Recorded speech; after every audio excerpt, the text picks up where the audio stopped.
The death penalty is a good thing.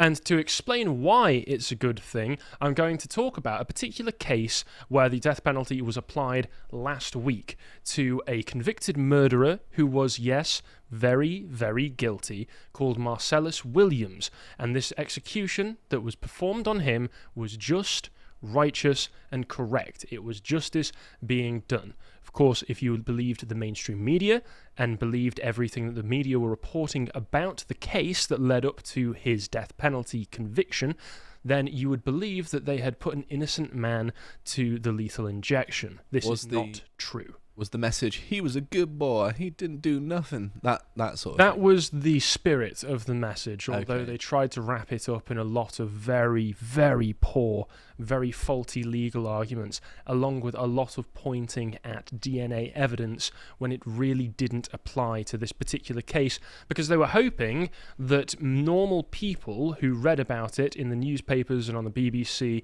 and on the Innocence Project, our favourites, the Innocence Project, covered them before, haven't we? who you can guarantee if they are supporting someone's cause, that person is not innocent, because they were putting forward this case, presenting a particular version of this case that left out many of the key details. Well, the Innocence Project have actually got innocent people arrested in the place of the person who is actually guilty, which, Perhaps if you're that's why they're trying called to bring that. about justice, Which they're that's not. the last thing you would want to do. The Innocence Project as an organisation exists purely to get black people out of the consequences of their actions. Mm-hmm. That's what it is. But anyway, first, speaking of the death penalty, I hope you bought Islander. I hope you bought Islander. I know last time I said that if you've not bought it yet, I'll track you down. We're past that point. Okay? If you're still waiting on buying it, which you can do by going to the website, it's $14.99. Excellent deal. You've got articles in here by me, by Carl, by the academic agent, by the distributist, Stephen Molyneux, many others. But if you haven't bought it yet, you're not got to me to worry about. I'm going to send Josh after you. Yeah, you've had the good cop, now you've got the bad cop. Just look at what I can do to this mic stand. I can choke it out, you see? In person, he's much more fearsome. It's much He will track you down, and he will politely ask you to buy a copy of Islander. Very politely, yes. This is my promise. Anyway, so now that you've bought a copy of Islander, so Marcellus Williams, here's how it's being reported, and here are the general details that you'll get from the mainstream media. So he was executed last Tuesday, the 24th of September, in the night in the US state of Missouri after spending more than 2 decades on death row. Far too long. Williams had 2 previous executions stayed and maintained that he was innocent in the case of a 1998 fatal stabbing of a white woman called Felicia Gale in a St. Louis suburb, and a wide swath of people had opposed his death sentence. Now remember this, he maintained that he was innocent, he kept saying he was innocent, and as we'll see, the mainstream media takes this as a guarantee that he was innocent. An attorney representing Williams argued that there was racial discrimination in selecting jurors and that the DNA evidence in the case was mishandled. These are all sleight-of-hand arguments being made that I'm drawing your attention to right now for when we actually go through the details of the case. To bring up someone who actually didn't do nothing, Derek Chauvin's trial, they actually hand-picked black people to be on the panel, which I found interesting, and now they're saying that there was racial bias in the selection of the jury because perhaps they didn't do this? There was one black person on the jury, everybody else was white, so therefore this was racially biased. It's probably still overrepresented as if they're doing it, as a percentage of the population.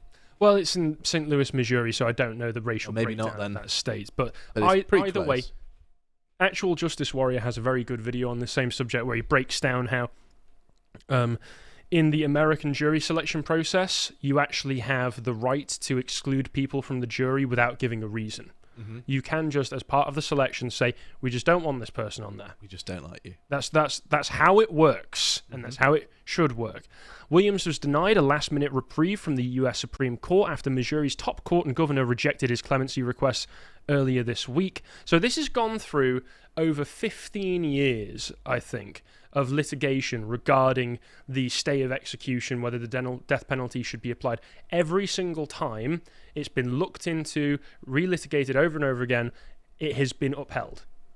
So that should say something that the media is not telling you.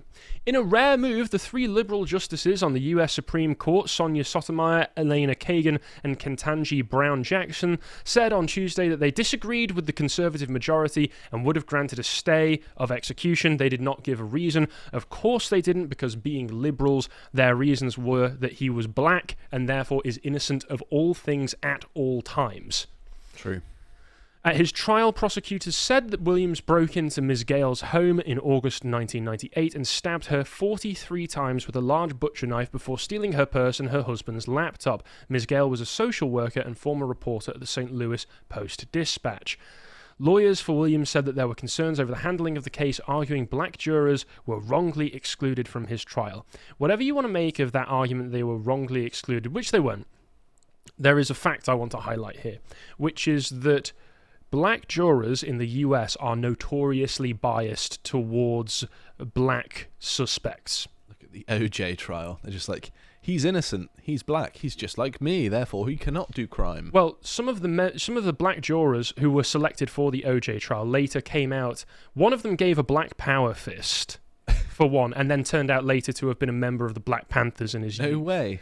One of them came out a few years ago in like a CBS documentary and said explicitly that 90% of the jury's feeling was that he was guilty, but that they needed to get to let him off as revenge for Rodney King and the LA riots. Yeah, these aren't good people. They're willing to let murderers go free because of their own perceived indiscretions.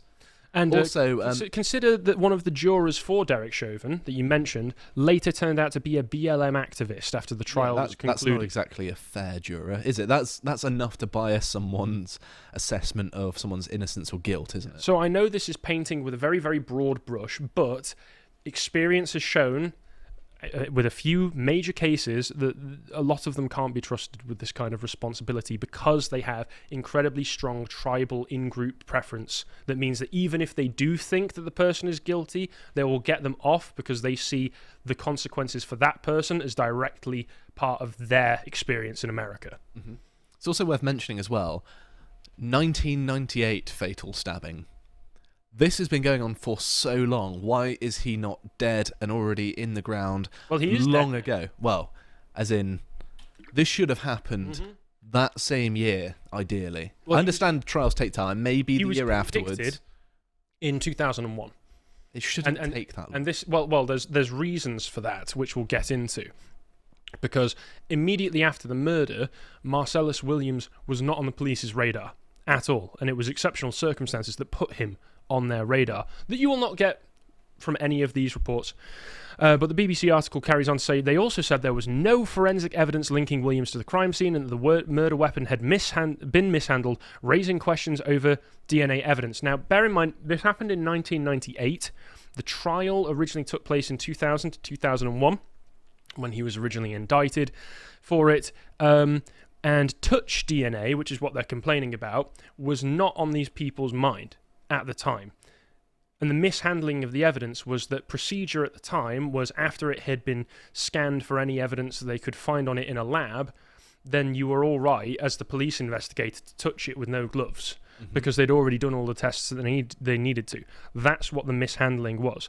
So procedure... It's not really mishandling by the standards of the time. It's that the methods have developed since, and by our modern standards, it has been mishandled. But that's only a testament to the fact that this has dragged on for so long. Yeah, these are all very, very modern arguments that are consistently used by the Innocence Project, where they go back to cases from the 90s, cases from before we had anywhere near as rigorous DNA testing or touch DNA testing, which is what they use a lot of, and they go back and they reanalyze the DNA and they get it retested, obviously on evidence that a lot of the time is decades old at this point. So the DNA evidence that's on there will have decayed. They'll get some faulty results back and then say, the results were inconclusive, therefore they're innocent. That's a really consistent tactic that they use. His execution has been stayed twice, once in 2017, once in 2015, due to the discovery of male DNA on the murder weapon that did not match Williams, that later turned out to have been the police officers who touched it after the crime scene investigation. Unsurprising, really. I imagine that they could even sample the DNA from the police officers involved and get a match. Yeah, so activist lawyers, activist groups have been able to consistently pry this case back open on BS claims like that. Well, there's actually other DNA on the knife, so it must have been somebody else. And then it turns out to have been no, it was because of the fact that there was a police officer touched it after it had already been tested. That's what lawyers do, isn't it? Yeah. That's their profession. That's to be scumbags, yes. Mm-hmm. The Midwest Innocence Project, a legal group whose attorneys represented Williams, worked to reach an agreement with the prosecutor's office that Williams would enter a no-contest plea to first-degree murder in exchange for life in prison rather than a execution. But the Missouri Supreme Court blocked the agreement and ruled a death penalty sentence would stand. Mr. Williams' story echoes that of too many others caught in our country's broken criminal legal system, said the Innocence Project. A black man convicted of killing a white woman, Mr. Williams maintained his innocence until the very end. And again, if he was actually innocent, the Innocence Project would not have been supporting him for so long. There's more information on the Al Jazeera website regarding this. So this is another not mainstream source, but another very biased source that gives a bit more information. So, yep. It says that lawyers argued that there was no forensic evidence connecting Williams to the crime scene and the murder weapon had been mishandled. According to a report by the Associated Press, Williams' defense also argued that both Marcellus Williams' girlfriend and Henry Cole, who presented witness testimony against him, had felony convictions and were seeking a $10,000 reward. They also noted that other evidence, such as a bloody shoe print and hair found at the crime scene, did not match Williams. So this is some of the arguments that they're using against the case that was made against him. Amusingly in this, they offer a little punchline here, which was that officials said that Williams' last meal before his execution was chicken wings and tater tots. No comment. Okay.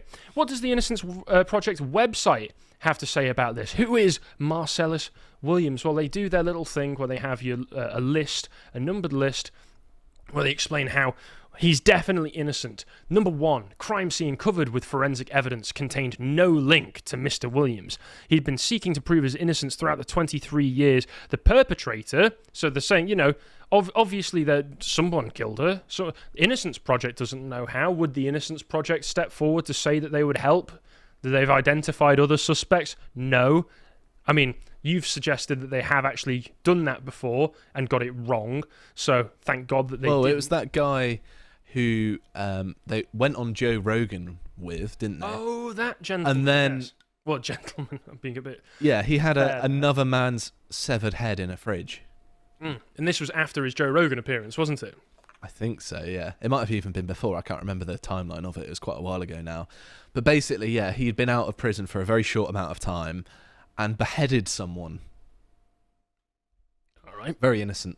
So the perpetrator left behind considerable forensic evidence, including fingerprints, footprints, hair, and trace DNA on the murder weapon. So they're just ignoring everything to do with the mishandling of the DNA. Well, they're saying it was mishandled, but at the same time they're saying, well, there was DNA on the murder weapon, which we already know was the police officers. So, and also, this was done at a house. So there's fingerprints, footprints, hair at a house. No way. I know, remarkable, things have happened. which could only belong to the murderer, and none of that happened to fit Mr. Williams. So, obviously, it can't have been him. They use the argument of the racial bias against him, saying that, oh, well, there was 11 white people on the jury and only 1 black person, so automatically those white people must have nothing but hatred in their hearts. They're not able to look at a case objectively, unlike if the jury had been composed of 12 black people. Because everyone knows they're objective. Yes, and therefore it must have been a racial lynching. And number 7, here's another way that he's innocent. He's a devoutly religious man and an accomplished poet. During his 23 years in prison, he has devoted much of his time to studying Islam and writing poetry. Because nobody... Speed the process up, I say. Because no one guilty of murder has ever been Muslim, is the argument that they must have been making. Yes. And one of the... ISIS? No. No. Atheists? Innocent. Well, they must have been. If they murdered people, they must have been. The Innocence Project also makes claims, along with a lot of the other articles, that the witnesses, who are Marcellus Williams' ex-girlfriend and this other man, Henry Cole, gave details that were already known to the public by the time that they spoke to the police. We'll find out as this goes on that was a complete lie. That is a complete lie. The Innocence Project is not above lying. In fact, it is their stock and trade to lie on behalf of guilty men and murderers. But then you get the typical outpouring of leftist emotional BS regarding this, summed up quite nicely with this little Wojak meme. Interesting hat. This person on death row is innocent, same as the last person on death row, and the next person on death row. In fact, everyone in prison is innocent. Also, there's no criminals at all. All crime is committed by 10 to 15 white police officers, which I think is exaggerated, yes, but an accurate representation of leftist thought processes on how crime exists. Crime exists because police officers exist. Police officers commit crime and pin it on innocent black men. I think that's literally how they think the world works. Even when they're videoed by third parties with no horse in the race, and you can see the crime going on, secretly a white person behind it. AI and CGI. We're just that sneaky. You're really falling for those tricks, Josh? No, but obviously this is the mindset, and obviously these people are insane. AOC had a big brain Latina take on this, saying we must abolish the death penalty because the leftist hates nothing more than seeing consequences applied to guilty people. If anything, it needs to be massively sped up. Yeah, there is this sort of statement put out here. I hope Marcellus Williams knows the support he had. This is insane. And then if you go to this other person's same posts, such a victim mentality. Women have to carry around pepper spray, tasers, watch their drinks, can't walk alone at night. They don't know if we care. Well, we don't know if we're safe. And we have to look over our shoulders 24/7. I wonder why that is. I wonder why. I wonder why you're not safe. I wonder if there's anything to do with criminals being on the street that you support being on there and your lack of safety in society. And then you also get the headlines, the disgusting headlines from places like The Atlantic that literally just says, why are innocents still being executed with Marcellus Williams in the thumbnail? So this isn't even trying to say, well, some consider he's innocent, some might think he's innocent. They're saying, yeah, he's innocent. Which he's not. He was convicted. He is a convicted murderer who is now dead, rightfully so, because he murdered an innocent woman for the sake of stealing a laptop and a purse. Anyone who defends these sorts of people, murderers, I feel like nobody goes quite hard enough, because they're basically enabling people to get away with murder, which is one of the worst things you could do with your sense of agency in a society. People like this, in a just world, would be exiled, would be imprisoned themselves. I agree. Other headlines that I saw was that USA Today said Missouri set to execute loving father whose DNA wasn't on murder weapon, according to attorneys. MSNBC said prosecutors say Marcellus Williams is innocent. No, they don't. That's a lie. That is an outright lie. Mm-hmm. He's scheduled to be executed anyway. And there was an opinion essay for The Hill that said that the execution was a tragedy and called it legally sanctioned murder. I mean, it's a legally sanctioned killing, but it's just and it's correct that it happened. So what actually did happen? Well, thankfully, it's a really easily accessible case. Now, this is quite a long page, but I think it's important to go over some of it, particularly the key details surrounding the case and why we know it was Marcellus Williams, so that you can understand what actually happened and all of the ways that the mainstream media, the BBC, the Innocence Project, AOC, all of it are misrepresenting the facts of the case and why it was that he was able to be convicted in the first place on the strength of witness testimony. And also the lies that they're saying that there is no physical evidence. They say there's no forensic evidence tying him to the murder scene, so that is DNA. But there is physical evidence tying him to the murder scene. And I think it's pretty damning, and you'll understand that these people, as Josh has intimated, are scum and also deserve to be punished for defending murderers and trying to get them back on your streets where they can go out to hurt more people. So, I'll read through the case. On August 11th, 1998, Williams drove his grandfather's Buick LeSabre to a bus stop and caught a bus to University City, which is a suburb of St. Louis in Missouri. Once there, he began looking for a house to break into.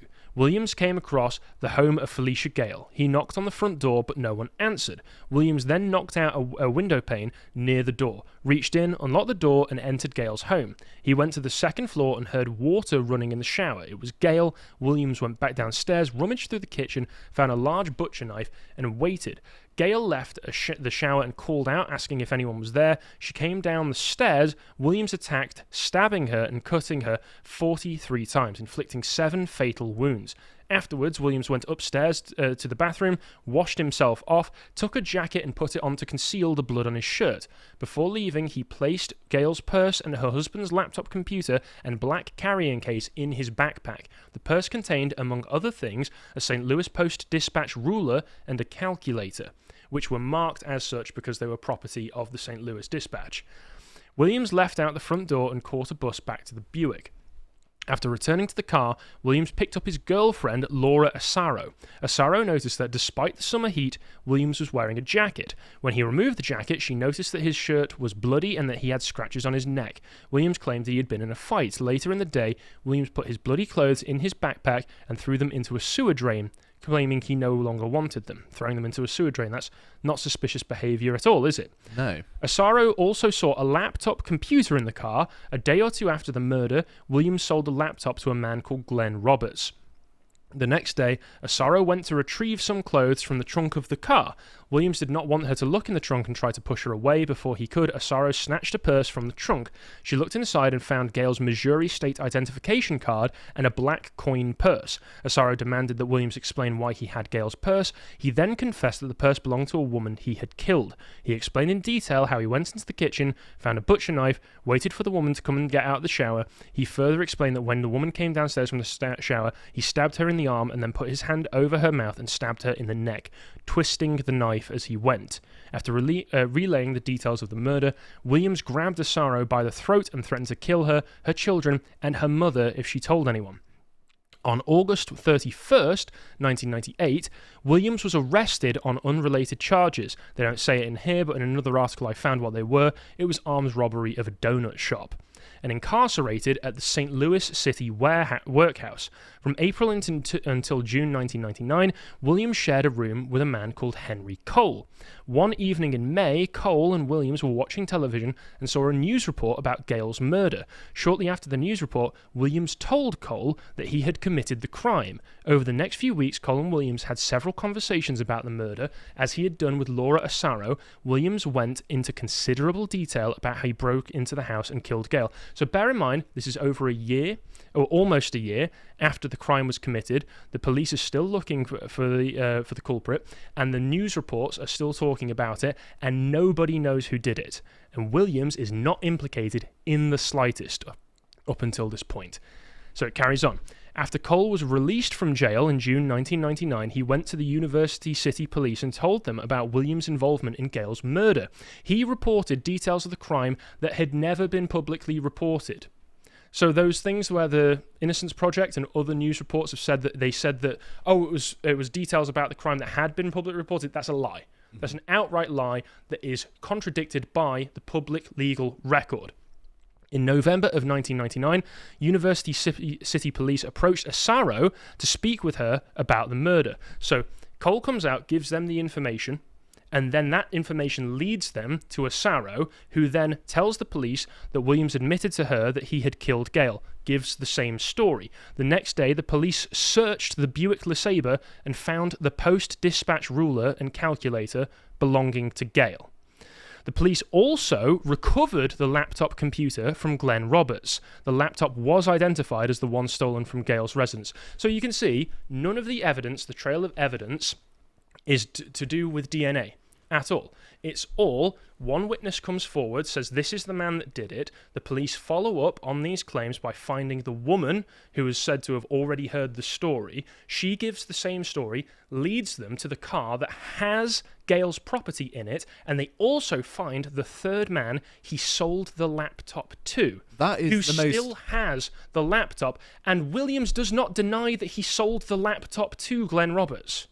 Also, it's so undeniable in how it all fits together. This is resounding evidence, that they get given information by one person that leads them to someone else who independently corroborates the information, which then leads them to her property, that then leads them to the person he sold the laptop to, who then gives them the laptop and confirms who sold it to them. And then that man does not deny that he sold it, but in his pathetic attempts to clear his name in the case, he claimed that he was selling Gale's laptop on behalf of his girlfriend, who he said owned the laptop, which is an obvious lie. His argument to say that this is true was that, well, she's been seen about that summer with a laptop. Yeah, but not that laptop. The laptop that has been confirmed. So he was. So maybe it was you or I. We both have laptops. Yeah, clearly. So he tried to in the court case. There's a transcript of it in this, which is included in here. The defense counsel tries to get Glenn Roberts to say it, and the court snaps them down because of this. He smacks them down and says, you are trying to elicit a desired response that the witness is not trying to give you. He's not forthcoming with it. You're trying to elicit it from him. So we're going to strike this because it's not admissible as evidence because you're just trying to get the answer you want from him. Mm-hmm. So that's pathetic. There's other bits down here where it goes over 10 ways that he tried to say that he was innocent or tried to argue against the case that was made for him. And you'll see as we go through this, all of the Innocence Project objections to the case are answered through this. So all of the different questions that people have that the news is reporting on saying, oh, doesn't this suggest that he's innocent, have already been dealt with. When's this from? Oh, back in 2003. So they're just lying. 21 really. The information years is ago. out there. Yeah. Long before, it's easily accessible. You can just Google it. It wouldn't be hard if you just Googled the name of the case. It would be one of the top search results. Yep.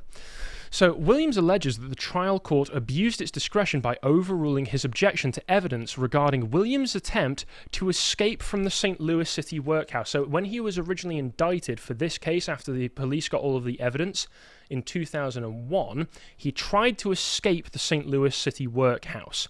The state's evidence showed that Williams had attempted to escape approximately 3 weeks after he had been indicted on multiple charges, including the first-degree murder of Felicia Gale. The evidence also showed that on the day of the attempted escape, Williams had been sentenced to 20 years in prison on separate charges. During the escape, he also assaulted a guard with a metal bar.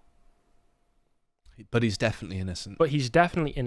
Williams alleges the trial court erred in failing to sustain his motion to suppress evidence of the post-dispatch ruler and a calculator seized during a warrantless search of a Buick he was driving on the day of the murder. So he's saying that, this can't be used as evidence because you didn't have a warrant for it. The police had relied upon consent given by Williams' grandfather, Walter Hill. Williams argued that the trial court erred in denying his motion because Hill did not have the authority to consent to his search.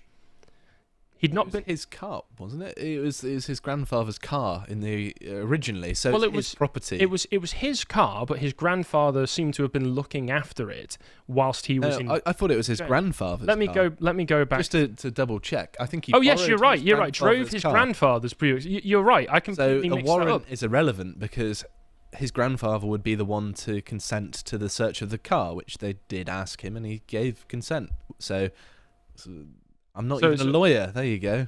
Yep, the state also introduced evidence regarding Williams' robberies of a bakery and a fast food restaurant and from a homeowner whose residence William had burglarized. Williams argues that this evidence constitutes victim impact evidence from previous convictions. The court's very, very clear when they talk about this. It does not. In a death penalty trial, the defendant's character and prior record are central issues of the penalty phase. And to add more context to that, he already had 14 felony convictions, including 4 burglaries. So on any of those 4, he could have murdered somebody. This was just the first time it had happened. Mm-hmm. So no, the world's better off that he's dead. Yeah, if you're trying to set off a pattern of behaviour, it couldn't come clearer than that. And on the subject of the jurists that were struck from it, the state articulated 3 new race-neutral reasons to justify striking the first person from the panel. The prosecutor first explained that the person's earrings and clothing indicated that he was trying to be different and was liberal. The prosecutor stated that the person also resembled Williams, had the same glasses and a similar demeanour, which of course would actually impact his ability to rationally think through, because if you resemble someone and behave more like somebody, you're more likely to sympathise with them, and you want someone to be as objective as possible. So that's why he got rid of them. Of course, leftist media outlets are trying to say that this was just a way of trying to sneak racism in, because saying that he looked like somebody meant, oh, it's because he was black, wasn't it? Well, no, because otherwise he would, if it was just because he was black, he would have used the same logic for the other black jurists that he struck down. But that's not what they did. Prosecutor struck the other one, another one down, because he was not definite enough on whether he could consider the death penalty, and because he was court-martialed while in the military for stealing money. So a criminal. So you don't want a criminal judging another criminal. Mm-hmm. And the prosecutor struck the third person down because he was fired from his job for physically attacking a fellow employee and because he appeared upset after other jurors laughed at him as he answered the prosecutor's questions concerning that incident. So emotionally unstable, physically violent. Yeah, you don't want any of these people on the jury judging a death penalty case. The other jurors laughed at me. I know. Oh, the hair and shoe prints? Well, Williams points to several unidentified hairs and shoe prints that were found at the murder scene. There was evidence that several workmen had been in Gale's home in the month before the murder. Furthermore, Gale's husband testified that hundreds of guests had visited their home over the years and that the carpets had never been professionally cleaned. There was also testimony that people lose 100 or more hairs every day, which they do. The existence of several unidentified hairs thus shows nothing more than the coming and going of numerous visitors over the years. The Innocence Project would have you believe that all of this evidence, all of these footprints, and all of these hairs would point to, I don't know, potentially some grand conspiracy for dozens of people to have gone in and murdered Gale. And it was a hair monster. Clearly, but there must have been some grand conspiracy for dozens of people to come in, kill her unseen, and then get away without leaving any evidence. Just some very hairy people. Or they were footprints and hairs that belonged to people who'd visited. Williams' expert testified that several shoe impressions, including some made in blood, were found near the body. The expert initially testified that the impressions were made by 2 different shoes. Ooh, maybe there was a second person. However, on cross-examination, he conceded that the same shoe made all the impressions. Oh, so he was lying. Moreover, both Cole and Asaro testified that Williams told them he was alone when he killed Gale. One of the other things they miss out on all of the other ones, the reason that there was no DNA evidence on the knife, was because he was wearing gloves. I could have guessed that anyway. Yeah. If you're a burglar, generally speaking, you wear gloves. That's how it works. Yeah, and there's actually more information in this actually quite comprehensive and useful National Review article. I never say that very often, do I? Talking about it, where they say that for all the attention the new DNA received in the media, testing actually showed that the murder weapon had been handled before the 2001 trial, thereby contaminating the evidence with the DNA of an assistant prosecuting attorney and an investigator who had handled the murder weapon without gloves prior to the trial. And Cole, Williams' former cellmate, testified that he said he was wearing gloves when he committed the murder, as I just mentioned. They say Missouri Attorney General Andrew Bailey said, in this case, a new round of DNA testing proved the office was right all along. The knife in question had been handled by many actors, including law enforcement, since being found. In addition, one of the defense's own experts previously testified that he could not rule out the possibility that Williams' DNA was also on the knife. He could only testify to the fact that enough actors had handled the knife throughout the legal process that others' DNA was present.